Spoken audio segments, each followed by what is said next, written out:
العالمین والعاقبۃ للمتقین والصلاة والسلام علی سیدنا و سید الانبیاء والمرسلین اما بعد فاعوذ باللہ من الشیطان الرجیم بسم اللہ الرحمن الرحیم الذی خلق الموت والحیاۃ لیبلوکم ایکم احسن عملا صدق اللہ العظیم الصلاة والسلام علیک یا رسول اللہ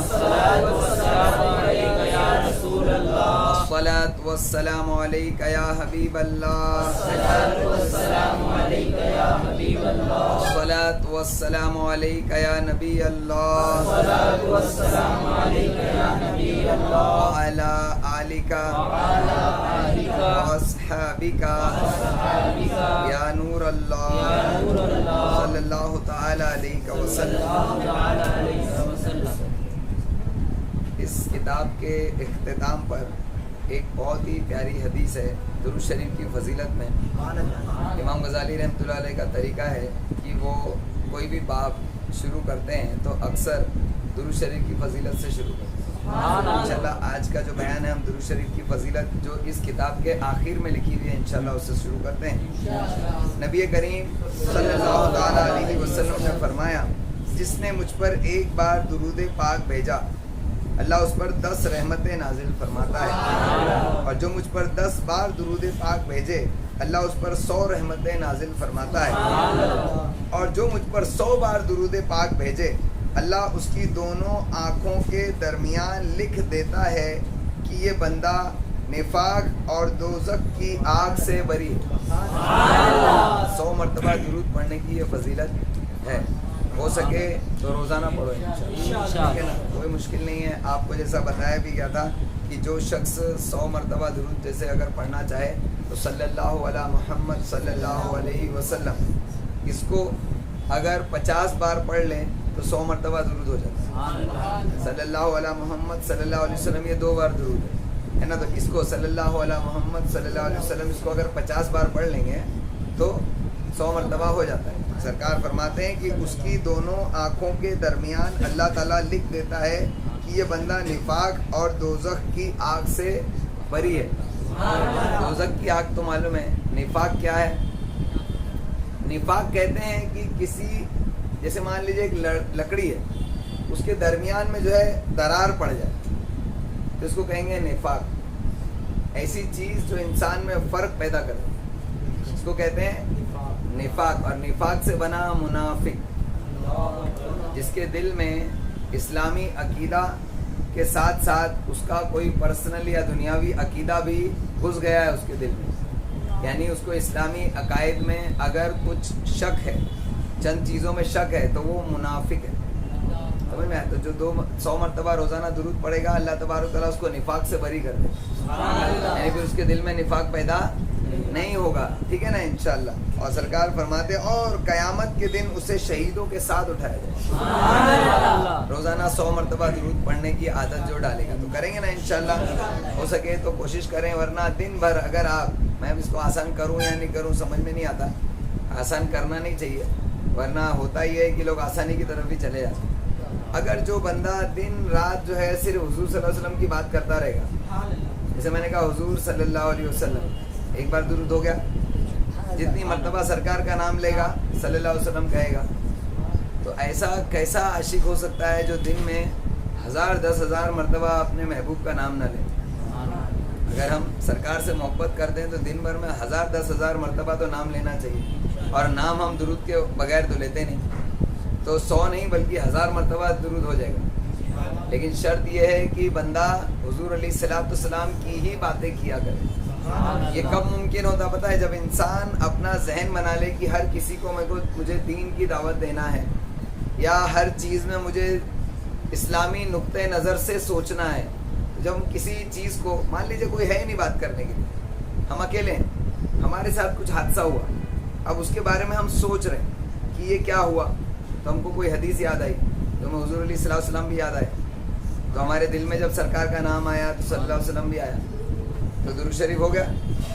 تو جو دن رات اللہ اس کے رسول کی بات سوچتا رہے، اللہ رسول کی بات کرتا رہے تو 1000 مرتبہ تو آرام سے ہو جاتا، سمجھ میں آئے؟ تو 100 مرتبہ تو اور آسان ہے نا۔ تو ایسے شخص کو اللہ تعالیٰ نفاق سے پاک کر دے گا، اس کے دل میں نفاق پیدا نہیں ہوگا. یہ فضیلت یاد رہے گی نا انشاءاللہ. اب ہمارا ٹاپک چل رہا تھا روح. ہم نے روح کے بارے میں سنا کہ روح کیا ہے. سب سے پہلے اس کے علم کے بارے میں سنا. میں اس کو پورا ریوائنڈ کروں. روح کے بارے میں سنا کہ روح کیا ہے. اس کے علم کے بارے میں بتایا گیا کہ اس کے بارے میں تمہیں علم دیا گیا مگر بہت تھوڑا. روح کے بارے میں زیادہ معلومات دی نہیں گئی. عام پبلک کو زیادہ معلومات نہیں دی گئی.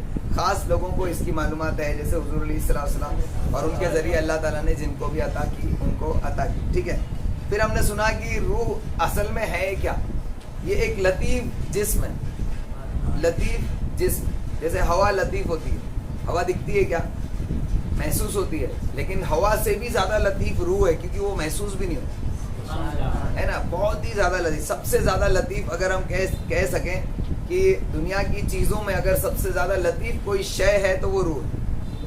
اور آپ کو پتا ہے سب سے زیادہ لطیف کیا ہے؟ رب کی ذات. اللہ تعالیٰ کا نام ہی ہے لطیف.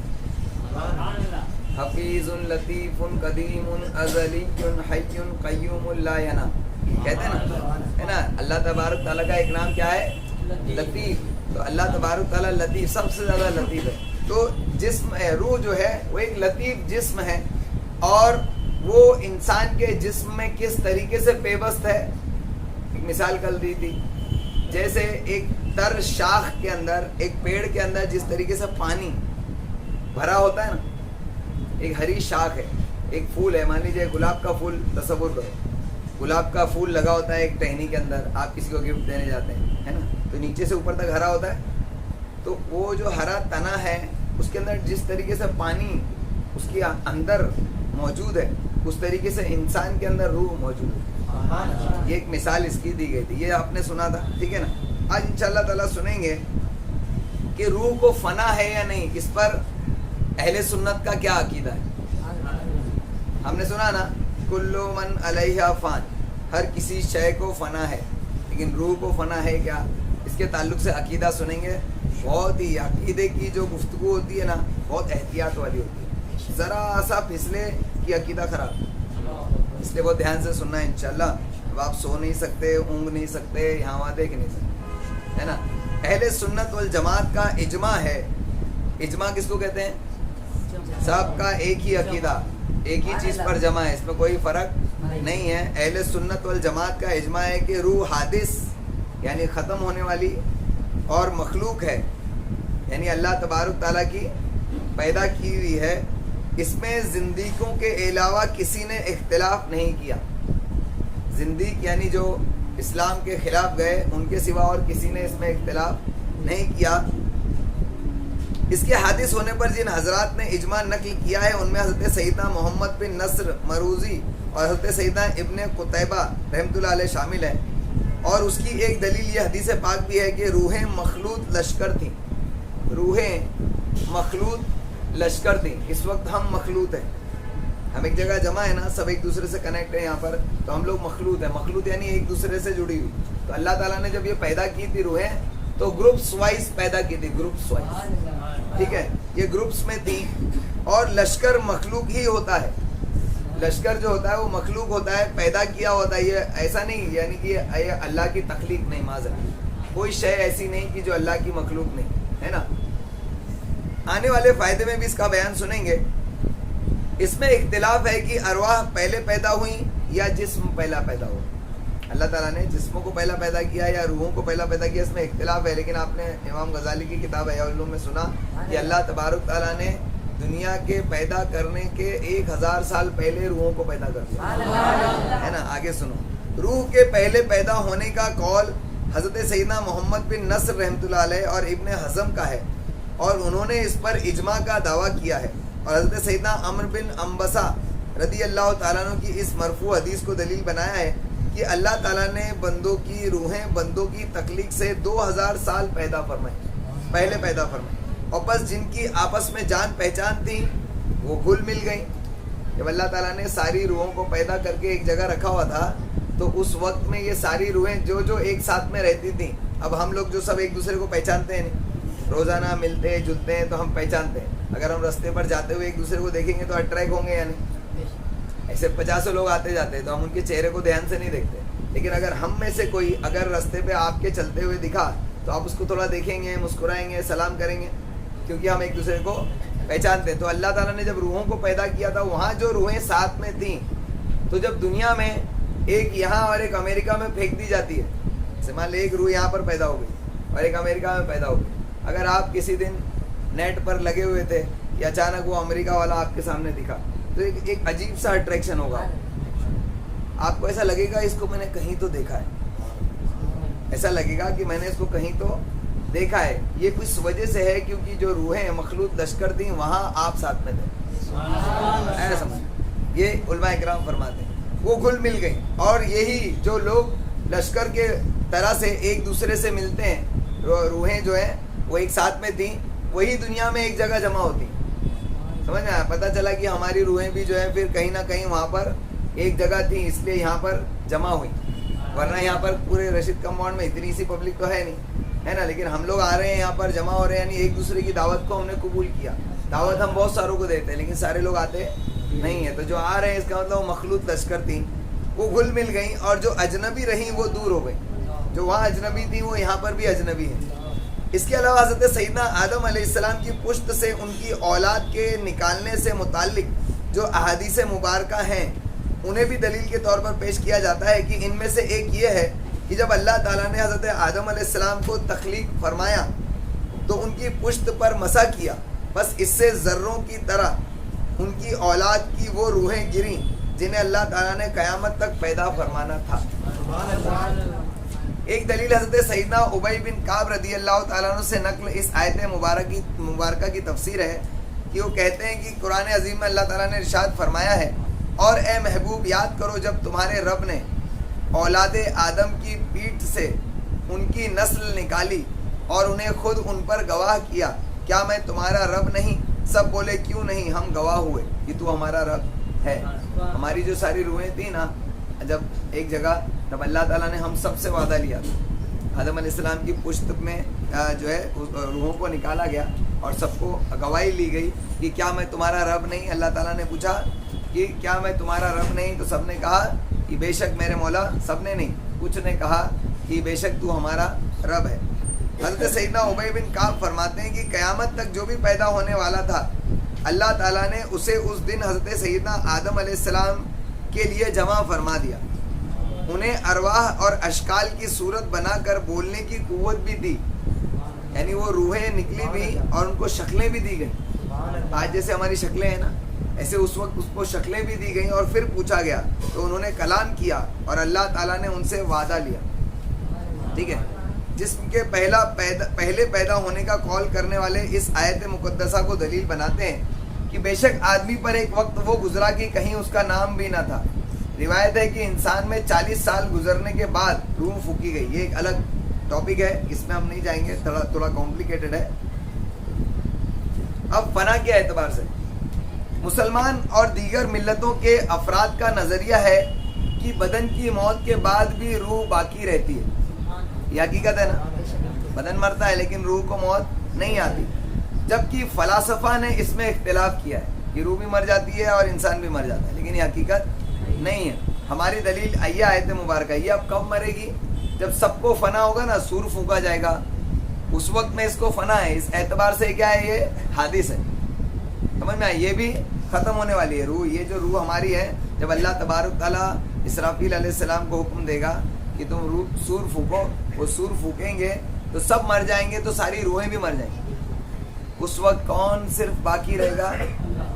اللہ کی ذات باقی رہنے والی، اور اس کا ذکر جو ہے نا مکاشفۃ القلوب میں دیا ہے، بہت ہی پیارا ہے، سنتے ہیں تو ایک دم رونگٹے کھڑے ہو جاتے ہیں کہ اللہ تبارک تعالیٰ، یعنی اللہ تبارک تعالیٰ کی ذات جلال پہ ہو، اور پھر جب سور پھونکا جائے، یہاں تک کہ آخر میں حضرت اسرائیل علیہ السلام بچیں گے، پھر ان کو بھی فنا آ جائے گی، یعنی وہ بھی ختم ہو جائیں گے، پھر اللہ تبارک تعالیٰ جو ہے اعلان کرے گا، ہے کوئی میرے سوا، ہے کون ہے جو میرے سوا، اس طریقے وہ جو الفاظ مجھے یاد نہیں رہے، اگر پڑھے نا تو بہت عجیب سا لگتا ہے، بہت اچھی کیفیت محسوس ہوتی ہے۔ تو پھر حقیقت یہ ہے کہ ساری روحیں بھی مریں گی لیکن اس دن ختم ہوں گی فنا، جب سب کو فنا ہے تو ان روحوں کو بھی فنا ہوگی، لیکن جب انسان مرتا ہے تو روح مرتی نہیں۔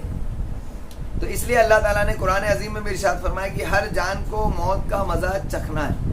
کل نفس ذائقۃ الموت. اس کا مطلب یہی ہوتا ہے کہ موت کا ذائقہ چکھنے کا مطلب یہ ہے کہ ذائقہ چکھنے والی چیز چکھتی ہے پھر اس کے بعد پھر زندہ ہو جاتی ہے نا, اس طریقے سے. اور چکھی گئی شے کے بعد چکھنے والے کا باقی رہنا ضروری ہے. اس آیت سے بھی ثابت ہوتا ہے. ان کے علاوہ کتاب کے شروع میں بھی ہم نے بہت سی آیات مبارکہ اور احادیث طیبہ سنی کہ جن میں روح کا باقی رہنا, تصرف کرنا کس کو کہتے ہیں؟ سیر کرنا, یہاں وہاں جانا, اس کو کہتے ہیں کہ کسی چیز میں تصرف کرنا, اور ثواب اور عذاب پانا وغیرہ ہم نے سنا, ڈیٹیل میں سنا کہ روح پر یہ ساری چیزیں ہوتی ہیں. اور پھر اللہ تبارک تعالیٰ اس اختلاف کی بنا پر ایک سوال یہ پیدا ہوتا ہے کہ کیا روحیں قیامت میں فنا ہو کر دوبارہ پیدا کی جائیں گی؟ جیسا کہ رب تعالیٰ نے فرمایا, اس سے ظاہر ہوتا ہے کہ زمین پر جتنے ہیں سب کو فنا ہے. یا پھر ارواح کے ساتھ ایسا نہیں ہوگا, کیا ہے؟ اور یہ اس عام حکم سے درجے ذیل آیت کے مطابق خارج بھی ہوتی ہیں. جیسے اللہ تبارک تعالیٰ نے کہا ہے کہ ہر چیز کو فنا ہے, تو کچھ چیزیں ایسی ہیں کہ جو نہیں فنا ہوں گی. ایک آیت سے ایسا لگتا ہے جیسے اللہ تبارک تعالیٰ تمام چیزیں فنا ہو جائیں گی مگر جسے خدا چاہے. اللہ تعالیٰ نے یہ بھی فرمایا کہ الا من شاء اللہ, ماشاء اللہ نہیں ہے, من شاء اللہ, یعنی اللہ جسے چاہے وہ نہیں فنا ہوگا. تو اب اس میں کون سی چیزیں آئیں گی؟ تو علماء کرام کہتے ہیں کہ ہو سکتا ہے کہ کچھ چیزیں ایسی ہوں جو فنا, اب وہ اللہ کو پتا. حضرت سیدنا امام سبکی رحمۃ اللہ علیہ نے اپنی تفسیر میں یہ دونوں اقوال ذکر کر کے فرمایا, سمجھ سے قریب تر یہی ہے کہ روحیں فنا نہیں ہوں. آیا سمجھ میں؟ سمجھ سے قریب تر یہی ہے کہ روحیں فنا نہیں ہوں گی, اور یہ اس حکم فنا سے خارج ہے. جیسا کہ حور عین کے بارے میں بھی ایسا ہی نقل ہے کہ حور عین جو اللہ تعالیٰ نے جنت بنائی وہ فنا نہیں ہوگی. اب اللہ تبارک تعالیٰ نے اس جو حکم فرمایا کہ تمام چیزیں فنا ہوگی, تو اس میں یہ بھی فرمایا کہ جو زمین پر ہے کلو نفس کلو من علیہا فان, زمین پر جتنے ہیں سب کو فنا. ہو سکتا ہے زمین کے علاوہ جو چیز باقی رہے ان میں کچھ باقی رہیں چیزیں, ہے نا, ایسا ہو سکتا ہے. تو یہ اختلاف جو ہوتا ہے نا, یہ اس کے روح کے بارے میں کیونکہ زیادہ معلومات دی نہیں گئی, اس کے لیے علماء کرام کا اس میں اختلاف ہے. لیکن یہ دونوں چیزیں ہم کو یاد رکھنا ہے, ٹھیک ہے نا, انشاءاللہ ہمیں کسی ایک طرف نہیں جانا بلکہ یاد رکھنا ہے. فرماتے امام سبکی رحمۃ اللہ تعالیٰ علیہ کہ سمجھ سے قریب تر یہ ہے کہ روحیں فنا نہیں ہوں گی, اور یہ اس حکم فنا سے خارج ہیں جیسا کہ حور عین کے بارے میں بھی منقول ہے. ابن قیم نے بھی اپنی کتاب میں کہا ہے کہ اس مسئلے میں اختلاف ہے کہ بدن کے ساتھ روح بھی مر جائے گی یا پھر صرف بدن کو موت آئے گی. درست یہ ہے کہ اگر ذائقہ موت سے مراد روح کا بدن سے جدا ہونا ہے تب تو ٹھیک ہے, کیونکہ ذائقہ موت کے یہی معنی بنتے ہیں. اور اگر بدن کے ساتھ روح کا بھی ختم ہو جانا مراد ہے تو یہ قابل قبول نہیں ہے, بلکہ اس بات پر اجماع ہے کہ روح اپنی پیدائش کے بعد ثواب اور عذاب میں بھی باقی رہتی ہے. حضرت سیدنا امام محمد بن وضاح مالکی علیہ رحمہ بیان کرتے ہیں کہ حضرت سیدنا سہنون بن سعید کے سامنے ایک شخص کا ذکر ہوا کہ وہ کہہ رہا تھا کہ اجسام کے ساتھ روحیں بھی مر جاتی ہیں. تو انہوں نے کہا معاذ اللہ, جیسے ہم کسی غلط عقیدے کے سن کر کہتے ہیں نا معاذ اللہ, تو انہوں نے کہا معاذ اللہ, اللہ کی پناہ, یہ تو بد مذہبوں کا عقیدہ ہے. پتہ چلا کہ ایسا عقیدہ نہیں رکھنا چاہیے کہ روحیں باقی رہتی ہیں, جسموں کے ساتھ فنا نہیں ہوتی. اب یہاں سے تھوڑا سا الگ ہے, سنو. حضور علیہ السلام کا فرمان ہے روحیں مخلوط لشکر ہیں, تو ان میں سے جو جان پہچان رکھتی ہیں وہ الفت کرتی ہیں, جو ایک دوسرے کو جان پہچان کرتی ہیں وہ ایک دوسرے سے محبت رکھتی ہیں, اور جو اجنبی رہ چکی وہ الگ ہی رہتی ہیں. آپ صلی اللہ علیہ وسلم کے اس فرمان کے معنی میں مختلف اقوال ہیں. ایک قول یہ ہے کہ اس میں خیر اور شر اور صلاح اور فساد میں مشابہت مراد ہے, کیونکہ لوگوں میں جو بھلا ہوتا ہے وہ بھلے کی طرف جھکتا ہے. سبحان اللہ. تو اس کے پہلے کا سمجھ میں نہیں آئے گا, لیکن یہ لائن تو سمجھ میں آئی ہوگی نا, یہ ایزی ہے. کیا کہ لوگوں میں جو بھلا ہوتا ہے وہ بھلے کی طرف جھکتا ہے, اور جو شر والا ہوتا ہے وہ شر کی طرف مائل ہوتا ہے. بس روحوں کی آپس میں جان پہچان ان کی اچھی یا بری طبیعتوں کے لحاظ سے ہے. جب مزاج ایک جیسا ہو تو جان پہچان رکھتی ہیں. ہم سب کو اجتماع اچھا لگتا ہے, اللہ کا ذکر اچھا لگتا ہے, حدیثیں سننا اچھا لگتا ہے, نعت شریف سننا اچھا لگتا ہے, تو ہم سب جمع ہیں. اب جس کو یہ سب پسند نہیں تو وہ یہاں نہیں آئے گا, ہے نا, سیدھی سی بات ہے. تو ایک قول یہ بھی ہے کہ اس میں مخلوق کی ابتدا کی خبر دینا مراد ہے، جیسا کہ حدیث پاک میں آیا ہے کہ روحیں جسموں سے 2000 سال پہلے پیدا کی گئیں، بس وہ آپس میں ملتی رہیں، پھر جب انہیں جسموں میں ڈالا جاتا ہے تو ان میں جان پہچان ہو جاتی ہے، لہٰذا ان کی باہم واقفیت یعنی آپس میں ایک دوسرے سے واقفیت اور عدم واقفیت گزشتہ زمانے کے مطابق ہوتی ہے، یعنی روحوں کی جو ہماری زندگی تھی پہلے کی اس کے مطابق یہاں پر بھی ہماری جان پہچان ہو جاتی ہے۔ روحیں اگرچہ روح ہونے میں ایک جیسی ہیں مگر الگ الگ امور میں بٹ جانے کی وجہ سے الگ الگ گروہ بن جاتی ہیں۔ جیسے ہم لوگوں کے اندر بہت سارے لوگ سب الگ الگ قسم کے لوگ ہوتے ہیں، کچھ اچھے ہوتے ہیں، کچھ نمازی ہوتے ہیں، کچھ جو ہے اللہ کا ذکر کرنے والے ہوتے ہیں، کچھ اجتماعات میں آنے والے ہوتے ہیں، کچھ دوسرے دیگر نیک کام کرنے والے ہوتے ہیں، کچھ صدقہ خیرات کرنے والے ہوتے ہیں، کچھ بہت زیادہ کھلانے پلانے والے لوگ ہوتے ہیں، بہت سارے لوگ چور ہوتے ہیں، بہت سارے لوگ جو ہے بے نمازی ہوتے ہیں، بہت سارے لوگ یعنی یہ گروپس ہیں لوگوں میں۔ تو اس طریقے سے روحیں جو وہ الگ الگ گروہ ہیں، بس وہ ایک دوسرے سے یوں مشابہ ہو جاتی ہیں کہ ہر قسم کی روح اپنی قسم کی روح سے الفت رکھتی ہے اور اپنی مخالف سے نفرت بھی رکھتی ہے، اس کے مخالف جو ہوگا اس سے نفرت بھی رکھتی ہے۔ حضرت سیدنا حرم بن حیان رحمۃ اللہ علیہ فرماتے ہیں، کون ہے حضرت حرم بن حیان؟ یاد آیا؟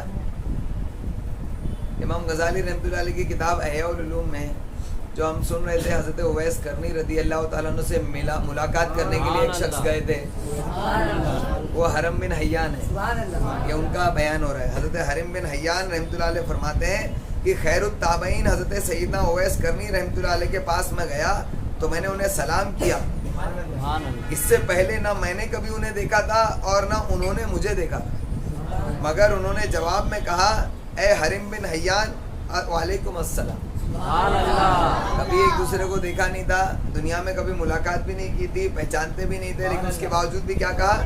اے حرم بن حیان وعلیکم السلام۔ میں نے عرض کی آپ کو میرا اور میرے والد کا نام کیسے معلوم ہو گیا، حالانکہ اس سے پہلے نہ آپ نے مجھے کبھی دیکھا اور نہ میں نے آپ کو دیکھا۔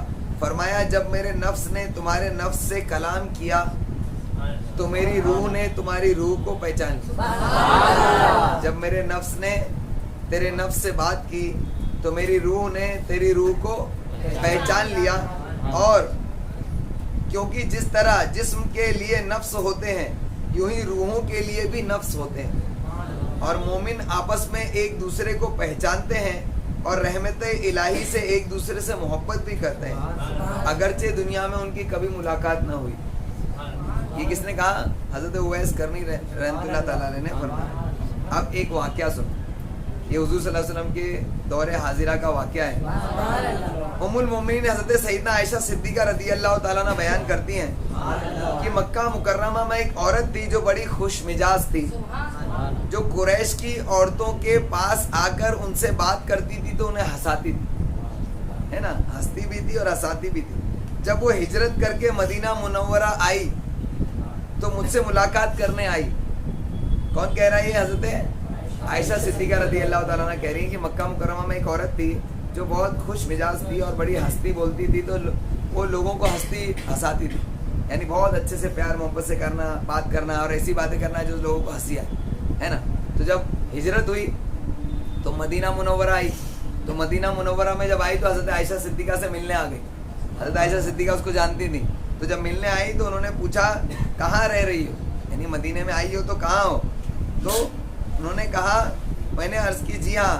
ارشاد فرمایا وہ کس کے یہاں ٹھہری ہوئی ہے؟ میں نے کہا فلاں ہنسانے والی کے پاس میں ہوں، یعنی مدینے میں بھی ایک ہنسانے والی عورت تھی، تو وہاں سے آئی تو وہ ہنسانے والی عورت ہی کے پاس رہی، سمجھ میں آیا؟ مکہ میں وہ خود ہنستی ہنساتی تھی، مدینے میں آئی تو مدینے کے اندر بھی ہنسنے ہنسانے والی ایک عورت تھی، اس کے ہی گھر جا کے رہی۔ یہ اس کو کہتے ہیں مخلوط لشکر، ہے نا۔ روحیں آگے آگے جی، روحیں جو ہیں اس طریقے سے ایک مخلوط لشکر ہوتی، جن کی عادتیں ایک جیسی ہوتی ہیں، وہ ایک جیسے لوگوں کے ساتھ ہی میل جول رکھتی ہیں۔ تو کہا انہوں نے، ارشاد فرمایا روحیں مخلوط لشکر ہیں، تو ان میں سو جان پہچان رکھتی ہیں، وہ الفت کرتی ہیں، اور جو اجنبی رہ چکی وہ الگ الگ رہتی ہیں۔ آیا سمجھ میں؟ کانسیپٹ سمجھ میں آیا؟ روح کے تعلق سے ہم کو یہ عقیدہ یاد رہے گا، ہے نا، تو اب یہاں سے ہم نے اتنا کچھ روح کے بارے میں سنا، اور بھی سنیں گے انشاءاللہ، لیکن ایک چیز ہے جو تھوڑا سنبھال کے لے کر اور اپنے ذہن میں بٹھا لو کہ ہم جو ہے نا وہ ہم ہی نہیں ہے، بلکہ ہماری ایک روح بھی ہے. جب ہم کبھی ہم سوچے نا میں، تو ایسا نہ سوچو میں یعنی یہ جو چہرہ تم آئینے میں دیکھتے ہو، بلکہ میں یعنی وہ جو اس کے اندر ایک روح ہے. سمجھ میں آیا؟ تمہاری روح بھی کوئی چیز ہے، اور تم صرف اپنے جسموں کو سنوارنے کی کوشش نہ کرو، بلکہ اپنی روحوں کی روحانیت کو سنوارنے کی کوشش کرو. ٹھیک ہے نا؟ جو اپنے جسموں کا خیال رکھتا ہے لیکن روحوں کا خیال نہیں رکھتا، اس کے عالم برزخ کی زندگی بیکار ہے. لیکن جو اپنی روحانیت کا خیال رکھتا ہے، اس کا جسم تو ایک دن بوسیدہ ہو جائے گا، لیکن اس کی روح عیش سے رہے گی انشاءاللہ. اور اللہ تبارک تعالیٰ اسی روح کو اس دنیا کے جسم سے بہتر جسم عطا فرمائے. یعنی یہ جو ہمارا جسم ہے یہ فانی ہے نا. یہاں دنیا میں ہو سکتا ہے کہ ہم اپنی شکل صورت اور جسم کے جو بناوٹ ہے اس میں کسی چیز سے جو ہے ناراض ہوں. بہت سارے لوگوں کو اپنی جسم کی کچھ چیزیں پسند نہیں ہوتی. یار ذرا میں تھوڑا ایسا ہوتا تو کتنا اچھا ہوتا ہے نا، میرا رنگ ایسا ہوتا، میں تھوڑا موٹا ہوتا ہے یا پتلا ہوتا. کچھ لوگوں کو موٹاپا پسند ہوتا ہے، کچھ لوگوں کو دبلا پن پسند ہوتا ہے. تم کو پتہ ہے بات آ گئی اس لیے حدیث یاد آ گئی اس لیے بتاتا ہوں. حدیث کا مفہوم ہے، حضور علیہ الصلوۃ والسلام نے فرمایا قیامت کے نشانیوں میں سے ایک نشانی ہے کہ لوگ موٹا ہونا پسند کریں. قیامت کی نشانیوں میں سے. اور پتہ چلا اس کا مطلب صحابہ کرام پتلے ہوا کرتے. جتنے بھی صحابہ کرام اولیاء کرام اکثر و بیشتر گزرے وہ دبلے پتلے ہوا کرتے. دبلے پتلے تھے لیکن پوری دنیا ہلا کے رکھی ہے نا. اور جو موٹے ہوتے ہے نا، موٹا ہونا جو ہے کوئی برائی والی بات نہیں اگر جس کو اللہ تبارک تعالیٰ موٹا رکھے. لیکن یہ جو ہے نا حقیقت میں جسم کا ایک نقص ہے جس کو آج دنیا بھی مان چکی ہے. یہاں تک کہ جسم کے موٹاپے کو ایک بیماری کا نام دے دیا ہے، اوبیسٹی. اس کو اوبیسٹی کہا جاتا ہے کہ جو شخص موٹا ہوتا ہے. اور آپ نے دیکھا ہوگا کہ جتنے بھی مالدار لوگ ہوتے ہیں اور بہت زیادہ جو اپنی صحت کانشیس ہوتے ہیں نا جو لوگ، وہ لوگ اپنے آپ کو دبلا پتلا رکھنے کے لیے محنت کرتے ہیں ہے نا. تو پتہ چلا کہ دبلا پتلا ہونا اچھی بات ہے. تو جو لوگ اپنے جسم کی کسی حالت سے ناراض ہیں ان کو سمجھنا چاہیے کہ ہم یہی نہیں ہیں بلکہ ہماری ایک روح بھی ہے، اور ہم کو اپنے روح کو سنوارنے کی کوشش کرنا چاہیے، کیونکہ یہ روح باقی رہے گی اور اللہ تبارک تعالیٰ یہ جسم کو فنا کر دے گا. اور جب ہم عالم برزخ میں پہنچیں گے اللہ تعالیٰ اس روح سے بہتر ایک جسم عطا ہم کو عطا فرمائے گا. یعنی اس جسم سے بہتر ایک جسم اس روح کو عطا فرمائے گا. کیسے آپ کو یہ پتہ چلا کہ بہتر جسم عطا فرمائے گا؟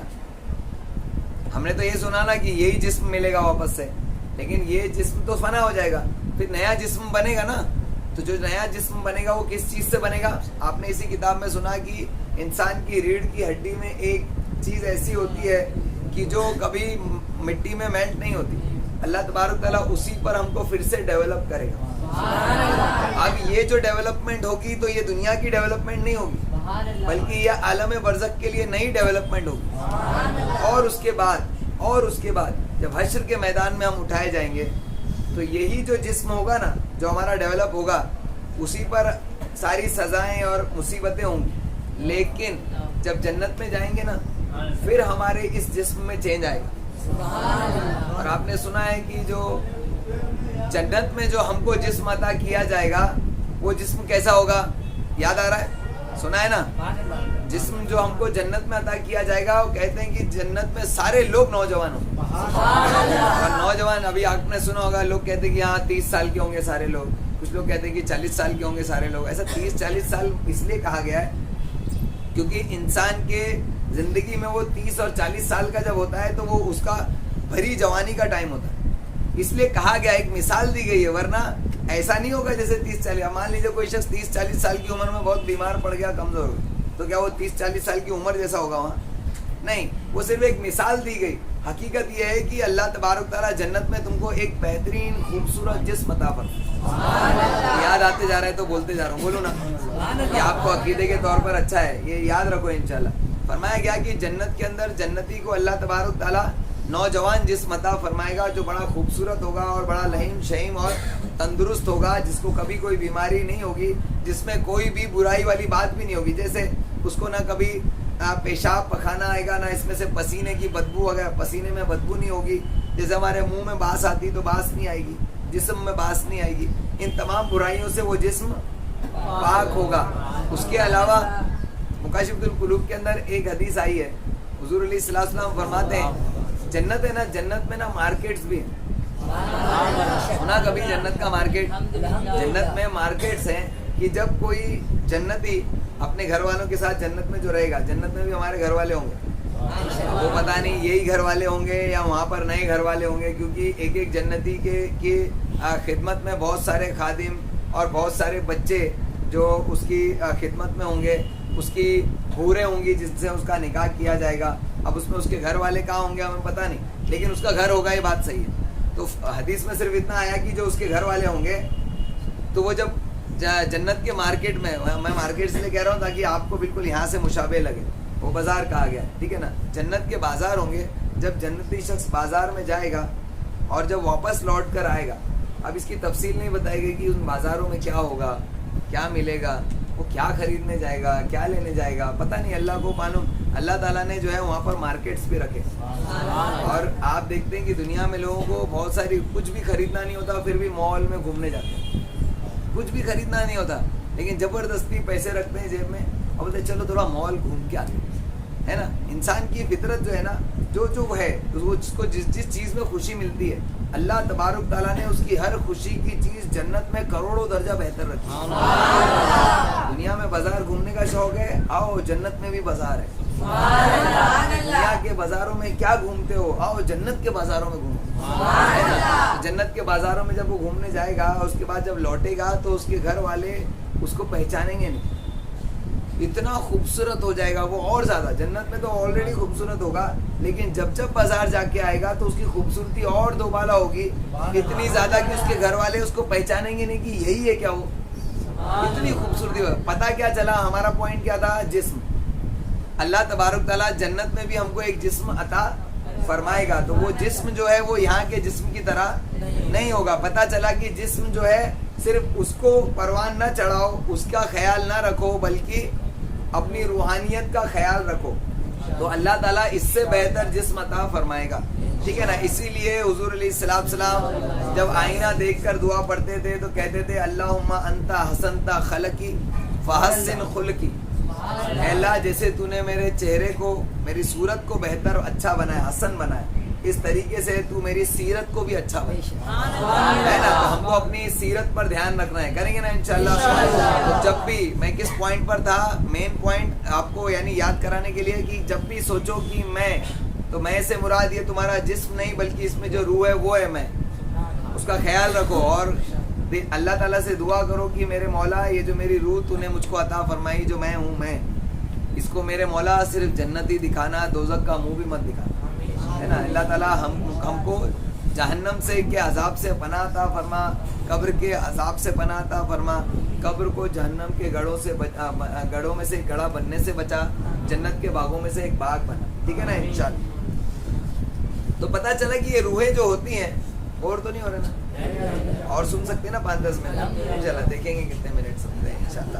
تو ہنسانے والی عورت کے تعلق سے آپ نے سنا، تو دنیا میں جو ہے ہر انسان اسی کی طرف اٹریکٹ ہوتا ہے جو اس کا ہم پلہ ہوتا ہے، اس کی عادتوں والا ہوتا ہے، جو اس کو پسند ہے اس کو پسند، تو اسی لیے لوگ ایک دوسرے کی طرف اٹریکٹ ہو جاتے ہیں۔ اب ہم کہتے ہیں نا، دنیا میں دیکھو ہمارا بچہ بلڈنگ سے اترتا ہے تو محلے کے بہت سارے بچوں کے ساتھ جب رہتا ہے تو محلے میں تو ہر قسم کا بچہ ہے، پڑھنے لکھنے والا بچہ بھی ہے، مستی کرنے والا بچہ بھی ہے، نمازی بھی بچہ ہے، اور شیطان شریر بچہ بھی ہے۔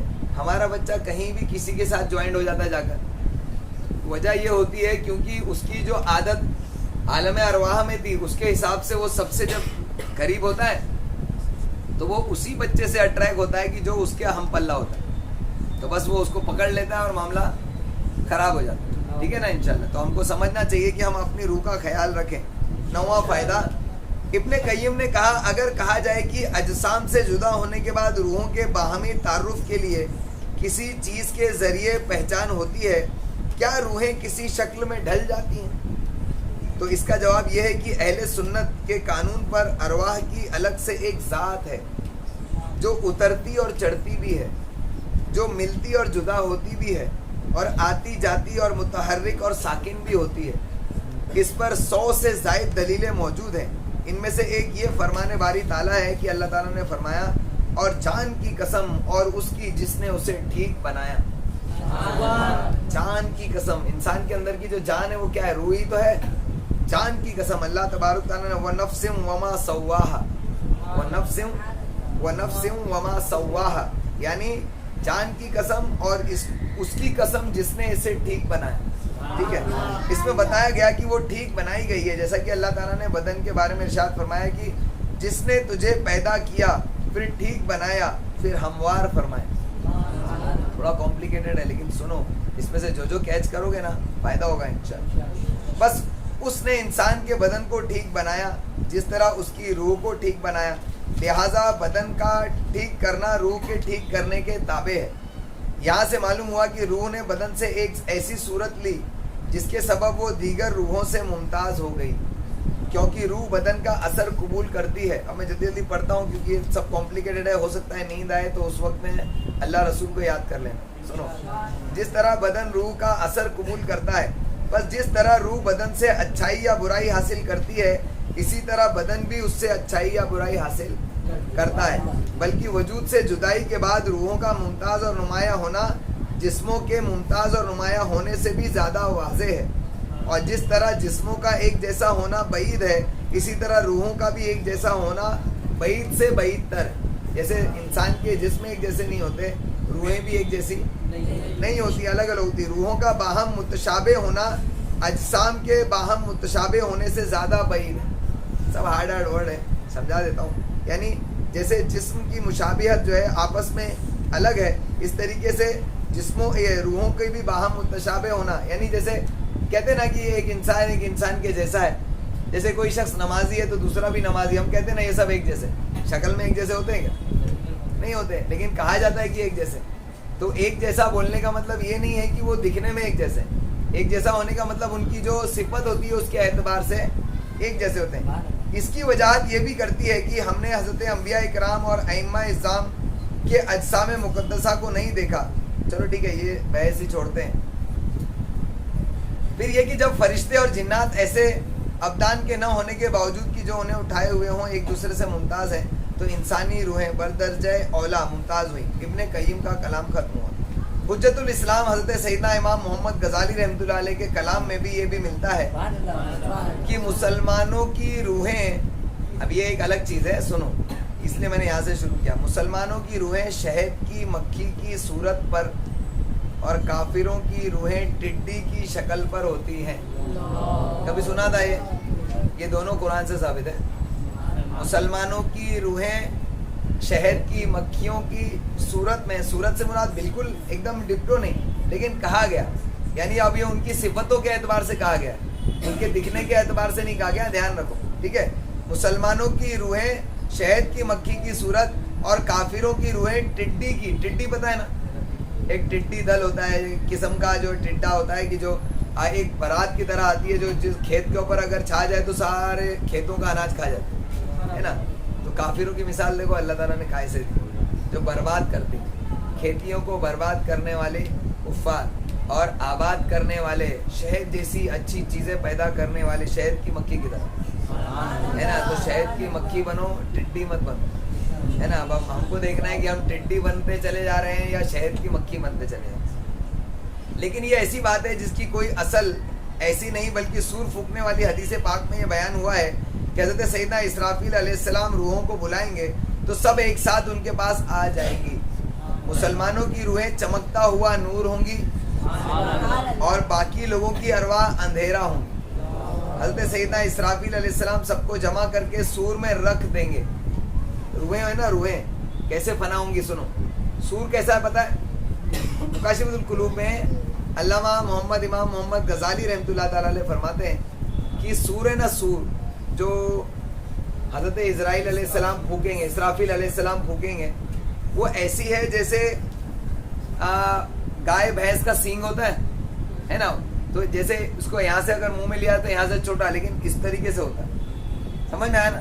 سینگ کیسا اگر الٹا پکڑ لیا جائے تو جہاں جو سینگ پتلی ہوتی ہے وہاں سے منہ میں پکڑ لیا جائے تو نیچے کا حالہ ایسا ہوتا ہے نا، تو فرمایا گیا کہ سور جو ہے جو حضرت اسرافیل علیہ السلام پھونکیں گے اس کا آگے کا حالہ کتنا بڑا ہے پتہ ہے؟ اس حالے کے اندر اللہ تبارک تعالیٰ کی تمام مخلوق آ جائیں گی.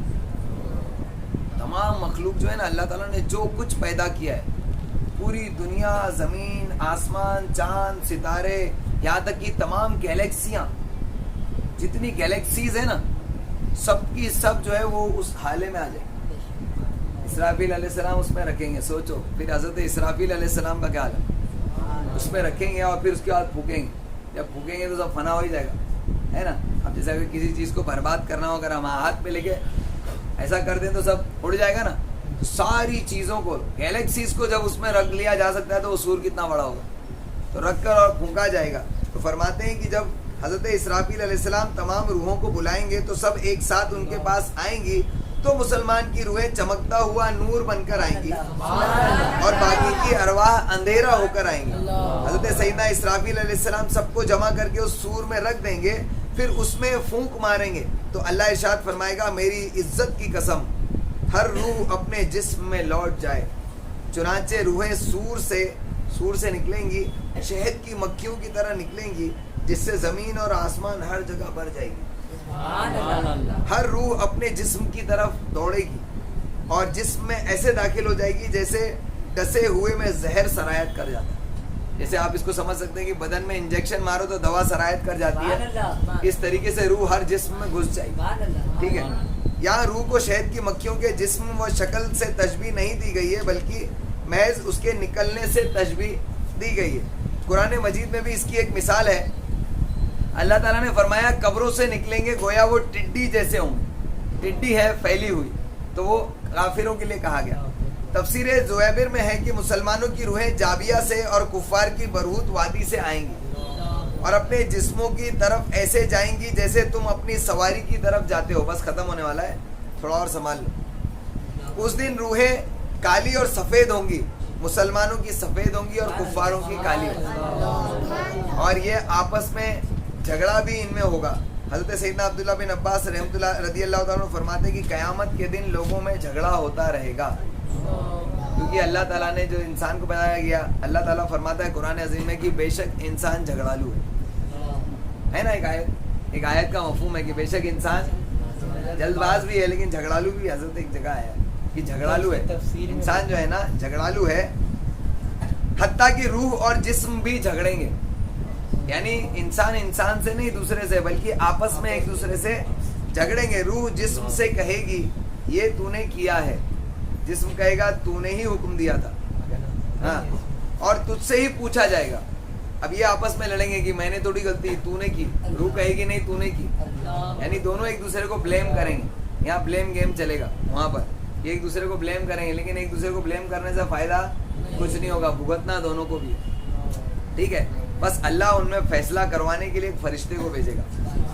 وہ روح اور جسم سے کہیں گے کہ تمہاری مثال اس اندھے اور آنکھ والے لنگڑے کی طرح ہے کہ جو ایک باغ میں داخل ہوتے ہیں تو آنکھ والا لنگڑے اندھے سے کہتا ہے یا مجھے پھل نظر آ رہا ہے نا سمجھ رہے، مگر ان تک پہنچ نہیں سکتا. تو اندھا کہے گا مجھ پر سوار ہو جا، میں پہنچا دیتا ہوں. چنانچہ وہ اندھے پر سوار ہو کر پھل توڑ لے گا. دونوں کھاتے ہیں. اب تم بتاؤ جرم کس کا ہے؟ فرشتے کہیں گے اب بتاؤ جرم کس کا ہے؟ وہ کہتے ہیں دونوں کا ہے. فرشتہ کہے گا کہ تم نے خود اپنا فیصلہ کر دیا، یعنی روح سواری کی طرح ہے اور جسم اس کا سوار ہے. تو دونوں بھی ایک جو جرم کیا تم دونوں نے کیا.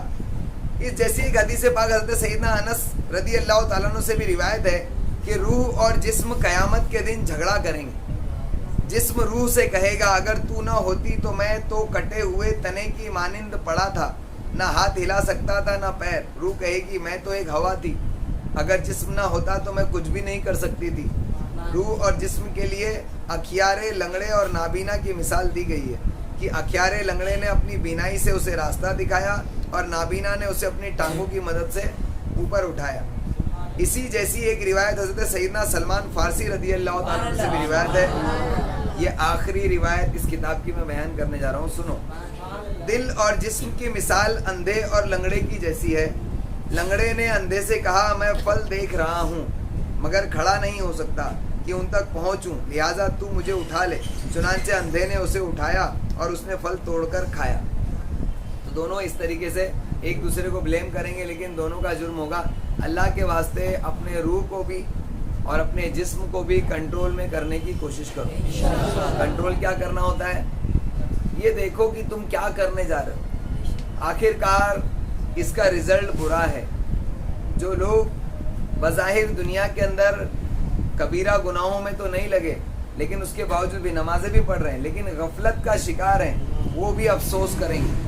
ان کو بھی سوائے افسوس کے اور کچھ حاصل نہیں ہونے والا، کیونکہ نماز جو ہے، ہم نے سنا کہ نماز بڑی ضروری ہے، کہ نماز کے بغیر کچھ نہیں ہے نا، تو ہم نماز پڑھتے ہیں الحمدللہ، لیکن کیا خالصتاً نماز پڑھ کے باقی ساری چیزوں سے چھٹی مل جاتی ہے؟ نہیں، ہم کو چاہیے کہ ہم نماز بھی پڑھیں اور ساتھ میں علم دین بھی حاصل کرتے رہیں، کیونکہ کبھی کبھی شیطان انسان کو نماز سے روکتا ہے۔ اگر وہ رک گیا تو اس کا کام ہو گیا، لیکن اگر وہ نہیں رکا اور نماز پڑھنے لگا تو اب اس کے بعد کی جو ضروری چیزیں شیطان اس سے روکتا ہے، یہاں تک کہ وہ تمہیں قبر تک نہیں چھوڑے گا۔ قبر میں جب منکر نکیر آئیں گے سوال پوچھنے، اس وقت بھی شیطان پہنچے گا اور وہ تم کو نقصان دینے کی کوشش کرے گا۔ اس کے لیے اللہ تبارک تعالیٰ نے قرآن عظیم میں بھی ارشاد فرمایا، وَالْعَصْرِ إِنَّ الْإِنسَانَ لَفِي خُسْرٍ، کہ بے شک انسان خسارے میں ہے۔ کیا کون؟ لیکن کون نہیں ہے؟ إِلَّا الَّذِينَ آمَنُوا وَعَمِلُوا الصَّالِحَاتِ وَتَوَاصَوْا بِالْحَقِّ وَتَوَاصَوْا بِالصَّبْرِ، ہے نا؟ یہ چار چیز ضروری ہیں۔ صرف نماز کافی نہیں ہے، نماز کے بغیر کچھ بھی کافی نہیں ہے، لیکن نماز بھی صرف کافی نہیں ہے، اس کے ساتھ بھی بہت کچھ چاہیے، ٹھیک ہے نا؟ إِلَّا الَّذِينَ آمَنُوا، یعنی سب سے پہلے ایمان لانا، پھر وہ عامل الصالحات، عامل الصالحات میں نماز بھی آ گئی، علم دین سیکھنا بھی آ گیا، اس کو پہنچانا بھی آ گیا، اس پر عمل کرنا بھی آ گیا، روزہ، حج، زکوٰۃ، خیرات، صدقات، ساری چیزیں آ گئی، صرف نماز نہیں ہے۔ عامل الصالحات میں صرف نماز نہیں ہے۔ دیکھو الحمدللہ ایک وقت ایسا بھی آیا کہ ہم کو لوگوں کو یہ بولنا پڑ رہا ہے ماشاءاللہ کہ صرف نماز سے بھی کام نہیں چلے گا۔